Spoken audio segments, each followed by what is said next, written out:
Good morning. Good GMGM, morning. how you doing? I'm doing good, man. I'm excited for today. How about Yes, me too. yourself? Absolutely. It's a big day. This is a big day. We were just kind of talking a little bit offline before we came on here, but yeah, this has been like a long time in the making. 9 months, I think, that they've been working across like party lines here to try to get this clarity bill passed.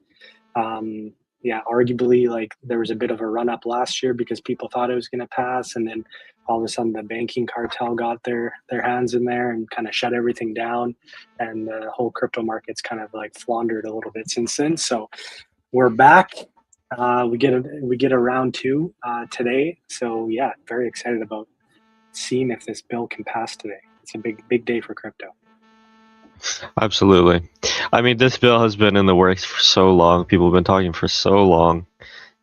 This is like one of the core pieces of infrastructure that's really gonna affect the space. So, if you're not Yeah, locked in for the Clarity Act, it's time to lock in. it's time to lock in. Yeah, everybody and their mother has been tweeting about this. David Sachs, uh, our our crypto and AI czar in the U.S. Administration right now, is tweeting about it and just like reiterating how big of a day this is. So yeah, I mean, it's gonna basically the vote, or not the vote. Well, the final vote is happening today, I guess. It needs to pass. Needs to pass this Congress today, and to move on to the actual like big Senate vote. But it basically, if they get like 60 plus votes today, it should pass. Is kind of what everyone's kind of going with. But yeah, big day. It's taking place here, so I just kind of want to like do a little bit of a breakdown of like what this bill means, um, what's been hanging it up, and what kind of the repercussions of this are for like crypto and DeFi.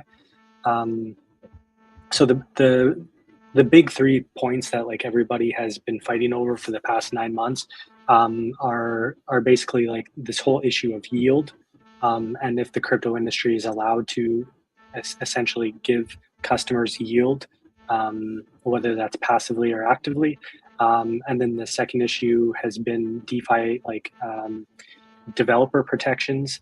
And the third issue has been like this issue of ethics, and if people in the administration and within Congress and government should be allowed to be like also like have vested interests in the industry, while this stuff is going on. So like those are the big 3 things that people have been fighting over, and like it this like up to the minute here, like the banking cartel is still, as this points out here, is still in like full panic mode.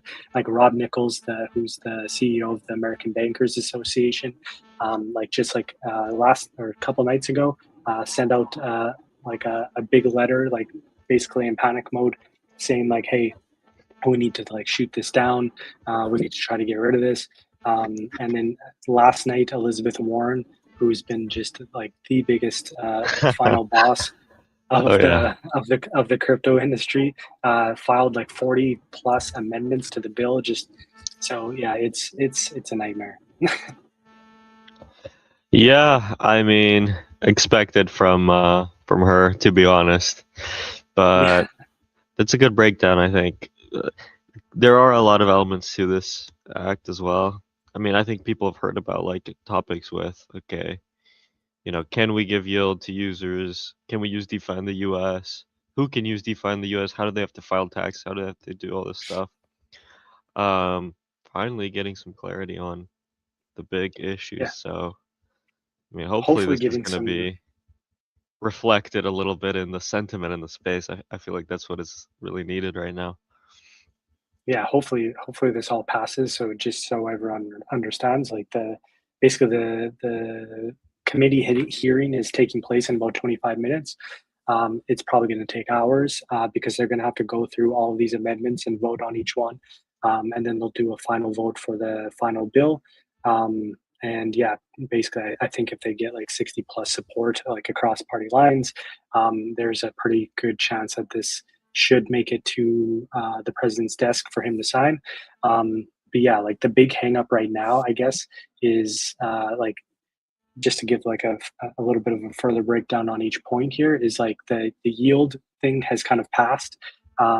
The DeFi, like developer protections, has basically passed. Like everyone's in agreement on those two things right now. The only thing that's kind of hanging this up is the ethics thing, because the Democrats are basically fighting against the fact that like Trump and his family have been like so involved with like liberty, like finance and all this stuff that they have their hands in. So they're trying to get rid of those conflicts of interest, they're calling it, before they'll let it pass.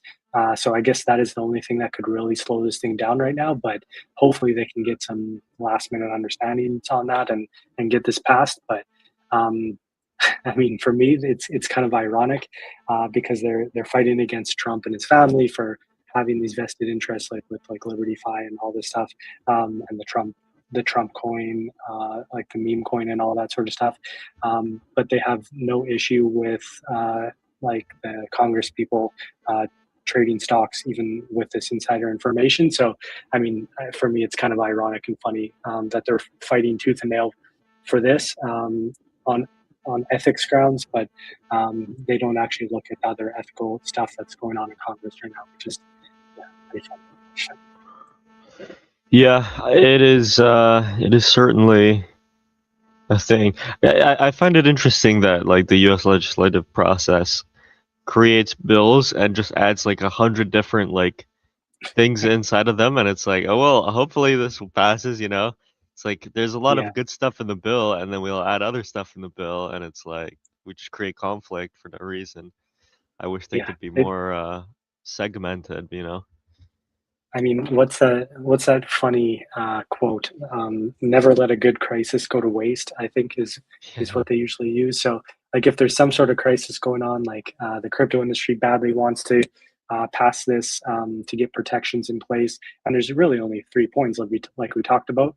But yeah, then they'll just like sneak in all these other little things along the way, and all of a sudden, like three issues turns into a 300-page bill with like a bunch of different amendments. And yeah, like it's wild how this whole process works. But it's like, yeah, one of the things wrong with the the democratic process that you guys have in the United States, I guess, is that Yeah.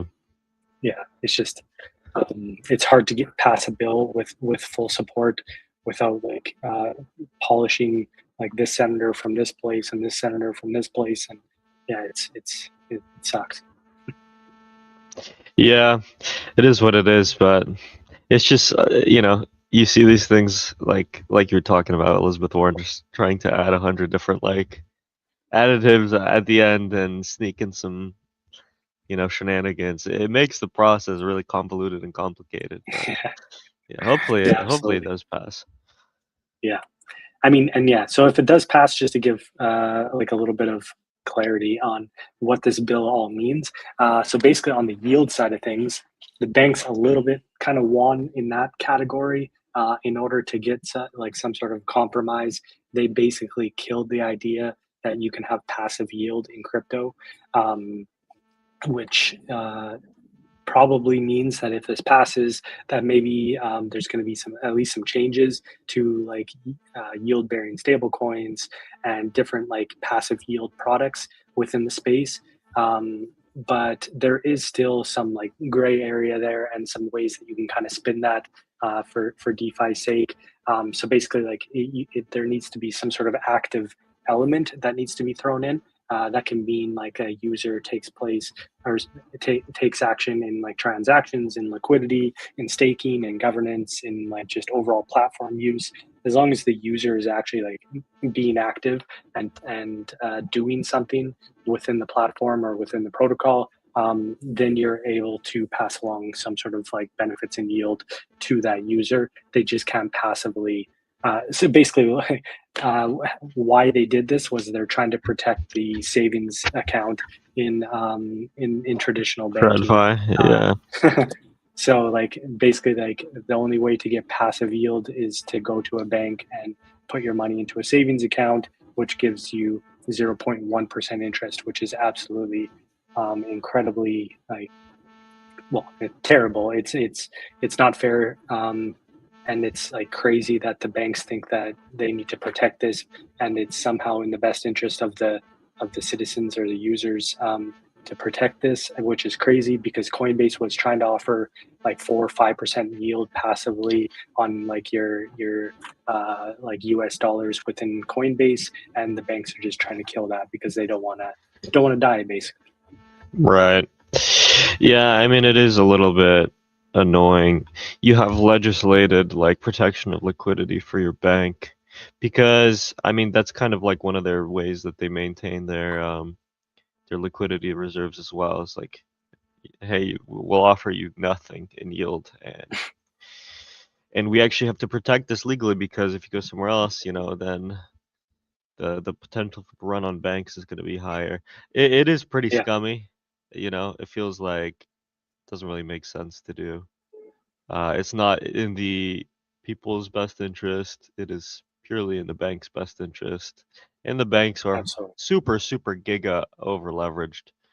Um, you know, a lot of them like hold super low reserves, Mhm. and they only give out 0.1%. So yeah, I don't know. Maybe we'll see iteration on this in the future as the crypto lobby increases, but I mean, it's absolutely wild, like how the banks control this. I guess it's how they get all of their profits. But yeah, basically they'll if you deposit your money into a savings account in the United States, like most banks pay you like 0.1% savings interest, and then they'll take your deposits and they'll literally put them into like treasury bonds or something like that. And collect like I don't know, like right now I think the 4%. 10-year treasury yield he has like 5% or something on the 10-year bond. So like basically like they pay you zero point 0.1 and they make like 4.9% uh, off your money. So it's absolutely wild that they can't pass along some of that interest to their uh, users or to their customers, but and they won't allow crypto to do that either. But I guess there's at least enough like gray area in this bill that like I know like ourselves and other DeFi protocols and other centralized protocols like Coinbase, they're gonna like find ways around this and find ways to like still offer their users yield. It's just they're making it a little bit more difficult. Yeah. Yeah, I mean it is what it is. It is strange that they pound so little. And I mean, what's stopping the average person from just instead of depositing in a bank, just buying some bonds and borrowing against their bonds if they need liquidity? I don't know how the rates are on that versus a bank. It's probably why the bank is business, if I had to guess, is they just give better rates. But yeah, Yeah, absolutely. I mean, yeah, like customers can definitely like go around and like their money into or market funds, stuff like that. But it's just the average person just doesn't do the research or even like it's not like I don't think like financially literate enough to even understand that they have that um, yeah, like ability to do that. So I think banks just take advantage of that to call these things savings accounts, and they think that that's the best that they can do, like for like the normal average person, I would say, which is sad. yeah, for sure. But hopefully we'll see a change. This is a step in the Yeah, right direction. So absolutely. And then, so yeah, that's the yield perspective, and then the second big one, which is, uh, like, at least for me, is even like a bigger thing, is this protection around like DeFi developers and basically like this was a huge win for DeFi and for DeFi developers, for anyone that wants to do business in the United States. Um, I think there's a better breakdown here. Just let me find it. Yeah, here. I mean, Stani from Aave went over it a little bit, but I completely agree with this point that this is going to be a very big deal for DeFi, especially for DeFi developers. It's going to bring a lot more of this onshore into the United States, whereas a lot of founders were like forced offshore to go to other like regions to try to set up their foundations or their companies because the DeFi was like not protecting them at all. But yeah, here's another breakdown of it. But like basically, what this bill, if passed, will protect is that like basically writing code does not equal money transmission. Writing code or like building the self-custody tools does not equal money transmission. Running node infrastructure does not equal money transmission. So like basically if you're a developer or if you're running like nodes on these blockchain networks or anything like that, building tools, you're way more protected than you were before. Because I don't know if you've seen the news about like Tornado Cash and all these different Yeah. developers. Yeah, absolutely like heartbreaking that these people like have to go through that because of like we don't have this clarity, and it's yeah. Hopefully this passes so we can get that. That should be huge as well for devs. Yeah, I mean, when were the Tornado Cash devs in prison? I think it was like in the last 2 years. Yeah, I I think think a one in couple Europe years and ago. one in the US. Yeah, Mm-hmm. so purely writing code. They don't even have to interact with any of the money. They don't have to, you know, see the money. They don't profit in any way. And yet these people are now criminals in the US. It's like pretty brutal. And just operating DeFi in the US was pretty brutal before. It was just so much like ambiguity about what you can do, what you can't do, what you have to like classify and what you have to file to the SEC. This should help like a lot. So Yeah, not only that, like yeah, you bring up another point that I really want to touch on because I don't see like anyone in the mainstream right now talking about this at all. I mean, a little bit under those like developer protections, but like what was happening before under the previous administration was like absolute like it was terrifying. Like I don't know if you remember the stories about like everyone being debanked in the crypto industry, yeah, but it went from like VCs to like Hayden from Uniswap, like just like founders from these DeFi protocols that were trying to like actually like do things all legit and operate in the US. And they were being like completely harassed by not only like Elizabeth Warren and her banking cartel. They were being debanked. Like they lost their bank accounts. They weren't able like to do anything for themselves personally and for their companies or protocols. And then not only that, but Gary Gensler, like they had Gary Gensler in, and he was like doing all this like enforcement uh, through legislation, basically, where they were just like going around suing these protocols, and like yeah, it was just like a complete nightmare. So like I don't see anyone really talking about this too much, but like for me, this is like one of the main reasons this bill needs to pass, because we're like in the U.S. You guys are about to go into like another voting cycle, like the midterms, I guess, in October, right? yeah. Yeah. And like this could completely kind of like if things get split again, this could completely like shut down progress on the Congress front, and like being able to pass a bill like this will become almost impossible. And then all of a sudden, if another administration goes in the future, and they're anti-crypto again, then they could just put someone in charge of the SEC, just like Gary Gensler was, and just like continue this like what they call like Operation Choke Point, where they just like went after these founders, and there was nothing like anyone could do about it. So I think this is a huge deal. For sure. Yeah, and the debanking I remember a lot of DeFi devs were posting. I believe the Frax founder at some point posted about how him and a lot of DeFi developers had been debanked like secretly Mhm. around the time when um, the last administration was ending. And hopefully talking about, okay, let's make sure our banking privileges are not just destroyed for just being a builder in the space, not profiting necessarily, not abusing, not exploiting, but just building tools. So I think that has improved a lot. I mean, especially now that banks can use these assets more and will continue to be able to use these assets more. That should be a problem that sort of auto resolves, because it is genuinely a small percentage of people that have this issue, and they don't have like a huge amount of democratic power, but Yeah, I mean, like the big thing was that like there just was this ambiguity in the space. Like we need a bill like this because like the new administration has come in, and there's like all these executive orders, and like all these like the new head of the SEC and the CFTC are pro crypto, pro Bitcoin, all that sort of stuff, which is great. But like without an actual like this written into law that is bipartisan, all of that can just like quickly just shift Yeah. again as soon as there's a new president and new administration in the White House. So yeah, and I remember like during that whole debanking thing, it was absolutely wild. Like there was so much stuff going on behind the scenes. Like people were absolutely terrified.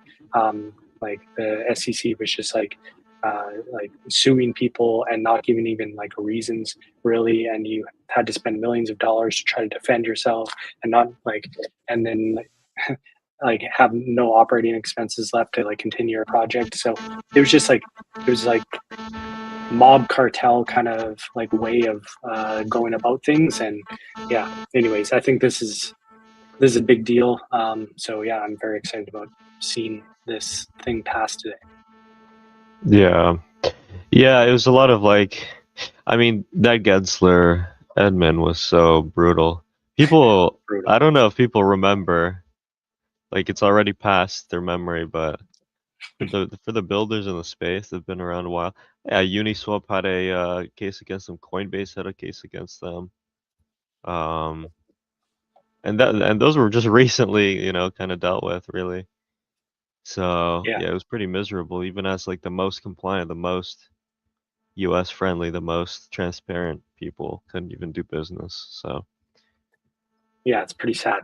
Like, if the U.S. wants to like remain competitive, especially globally, uh, they need something like this. So, yeah, big day. And then just to kind of break break it down, like, okay, so if this bill does pass, we get it through. Like, what are the repercussions of that? I mean, at least for us, like with Superseed and the whole DeFi sector, I think it's going to be like just humongous. Like basically, like you can kind of compare it to the Genius Act that passed previously. The Genius Act kind of gave like clarity to the whole stablecoin industry, and then since that Genius Act passed, the stablecoin like industry has been up only ever since then. You can see in the charts, like I believe over like $330 billion worth of stablecoins on crypto rails now, and that just keeps going up, like with like 7 to 10 billion per week almost. It seems like, and I think that same kind of clarity to the overall crypto industry is going to have a similar effect where like we've been like pretty dried up in liquidity. TVL hasn't like gone up too much in DeFi outside of like a few different protocols. So I think we get a similar influx, and you kind of like if this bill passes. So yeah, like we are very excited because at Superseed, that's exactly what we're building for. Is like, okay, yeah, we're getting all this stablecoin growth, and we're going to get a lot more kind of capital, non-stablecoin capital, also into DeFi over the months ahead.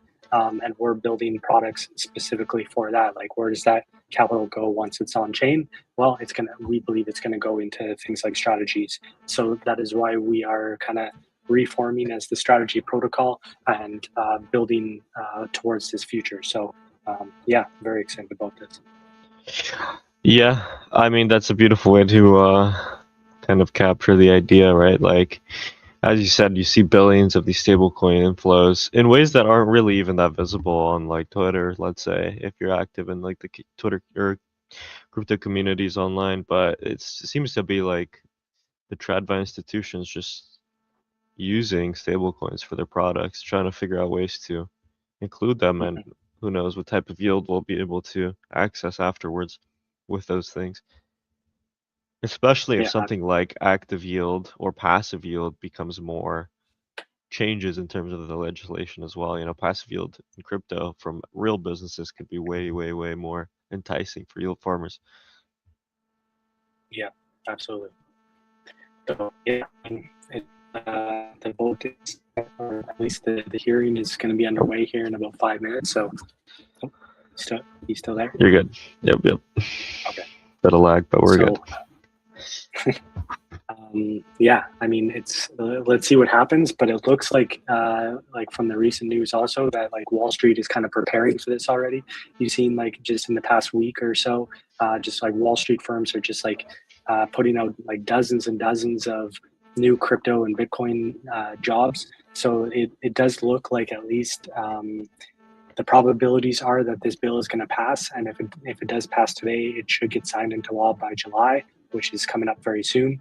Um, so yeah, it looks like the Wall Street firms and TradFi are kind of gearing up for this, and I think that that's where the majority of this next big phase of crypto adoption is going to come from. Is from like a lot of TradFi moving on to crypto rails, which we've talked about week after week with these super chats, and yeah, it looks promising anyway. So yeah, exciting big Yeah. day. Yeah. It should be I mean it's nice to see the thing that you keep talking about like kind of come to fruition, you know? Kind Yeah, of absolutely. just turn into reality. So that's how it is. Bit of That's how it is.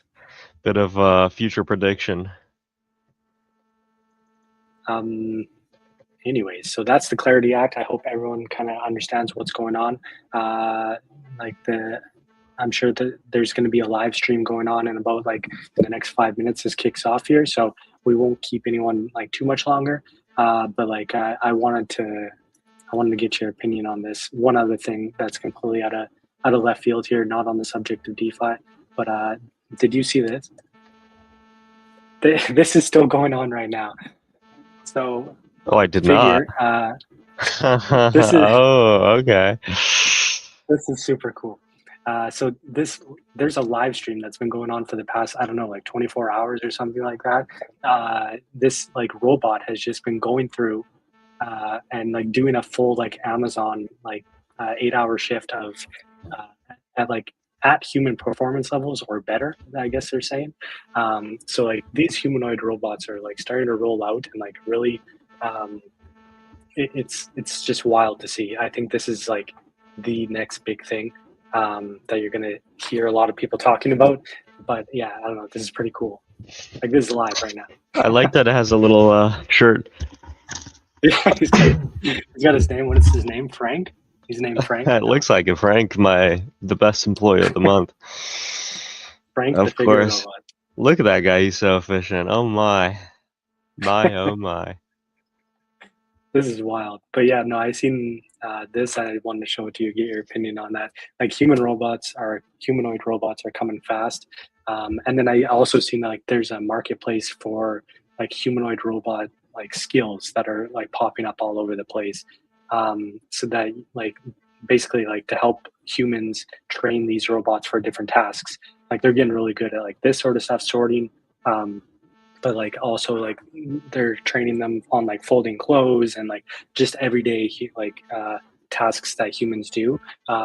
You can basically sign up and like help train these robots on these skills, and so like you're already starting to see like different jobs be created for this new like AI and robot future.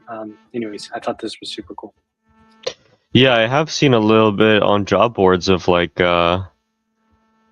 these AI companies who just want training data or they just want like verification on their data. You know, they want to make sure like, okay, is this output real? Or is this output effective? Did Yeah. it get this right? So that might be a legit um, type of job that people have in the next few years. I wouldn't be too surprised.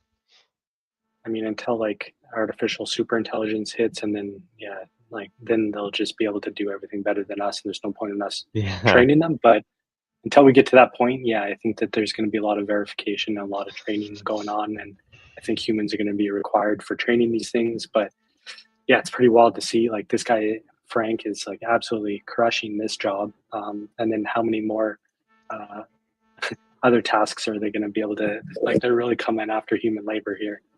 Yeah, I mean, this is always like scary to see for the average person, you know? I love the cope that comes out from people where they're like, actually, it can't do it, actually. No, no, no.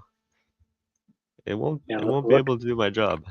The reality is like, yeah, it's going to become fully automated, but I mean, we've talked about it many times. We'll have to figure out the transition. The transition period is hard, but the outcome period is excellent, you know, for the average person. Yeah, Quality of exactly. life, standard of living should be so much higher. So, Exactly. you know, that's something you have to kind of like hound on over and over, Yeah, even when absolutely. Yeah, the short-term risk and the short-term problems are like more, I guess, visible for people right now. yeah, agreed. Yeah, we're both like positive, kind of optimistic looking people, and but not everyone is. And but there is definitely a silver lining. Like the end future here is that yeah, we're gonna live like way more optimal lives. At least like we'll be able to do for work whatever we want to do, not be forced to. Because the cost of living is going to come down substantially, where it's going to, yeah, your basic needs are going to be basically covered for like maybe a couple $100 a month. So yeah, it's just the transition period, like you said, that in order to get to that point, that's going to be maybe a little bit rough, but exciting nonetheless. For sure. For sure, for sure. I mean, I'm excited, me personally. I know you're excited. Absolutely. I'm going to be getting one of these humanoid robots here Yeah. soon. So stay tuned. Stay tuned. You should have him on the live stream, you know, Yeah, we could absolutely. ask him some questions about the market or something. Have him make us a tea. Definitely. Yeah, if I yeah, let's see what happens. Maybe the humanoid robot shows up and just replaces me. If I'm not around, just come to check on Byron, why do you look a little bit different today? Me different? What do you mean? uh, anyways, yeah, that's it for today. I'm going to get into this clarity seminar, see what's going on. I hope everyone else is locked in, and we'll see. Today could be potentially a very big day for crypto. So thanks for tuning in. I hope we give you a little bit more clarity on the act that the bill that is hopefully passing here today. So yeah, thanks for tuning in. We'll see you again next week. Appreciate you guys. Take care. Take care.